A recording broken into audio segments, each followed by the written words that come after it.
All right, welcome back here to the Hill on NewsNation. Back out on the campaign trail. We now have fresh polling on the state of the race between Kamala Harris and Donald Trump.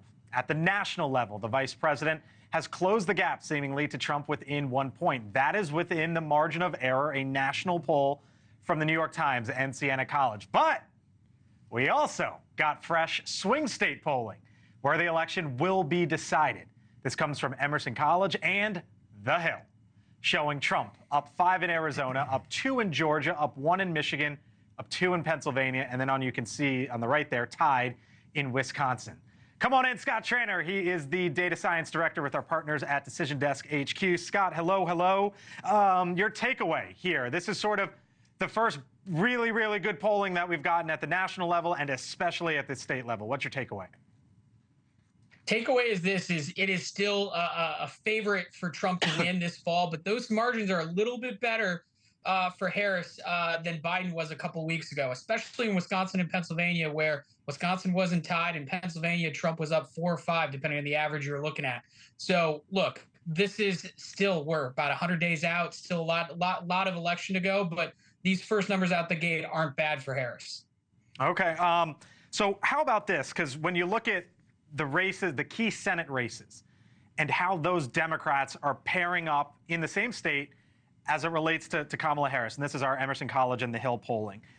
In Arizona, she's running 2 behind the Democrat there. In Michigan, she's tied. In Pennsylvania, down 2. In Wisconsin, down 2. Why are the Senate candidates running ahead of her? Well, 2 reasons. One is those Senate candidates have better favorability ratings than President Biden and VP Harris. 2, this is a little bit of an underreported fact. All those Senate candidates you mentioned, they massively out-fundraised their Republican counterparts, and at least on pace, had a better fundraising quarter than the president did. So that's kind of what we're seeing there is the after effect. That I would expect that to close. That's historically what happens, but that's a metric we're going to be watching over the next couple months. All right, so at DDHQ, you have this great, so there's polls, and then you have this great model that is the probability. And it tracks daily the probability of winning the presidential race for each candidate. And Scott, y'all blew it up, right? Because none of it's relevant now. If the starting quarterback gets pulled, I don't care what happened in the first half. It's all about the second half going forward. When are we going to get a better sense of sort of when we really get a solid footing of where all this is?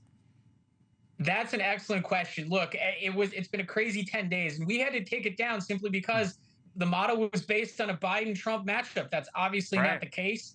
All data looks like it's going to be Harris, but there's a little nuance of we've got to have a vote at the convention. So my guess is we're going to be back up in a couple of weeks once we have an official nominee. Harris officially has it. We have a couple more weeks of polling. All right, Scott Tranter, data science director at DDHQ. Thank you, sir. Appreciate it. Thanks for having me. Thank you for watching, and make sure you go to joinnn.com to find NewsNation on your television provider. And don't forget to click the red subscribe button below to get more of NewsNation's fact-driven, unbiased coverage.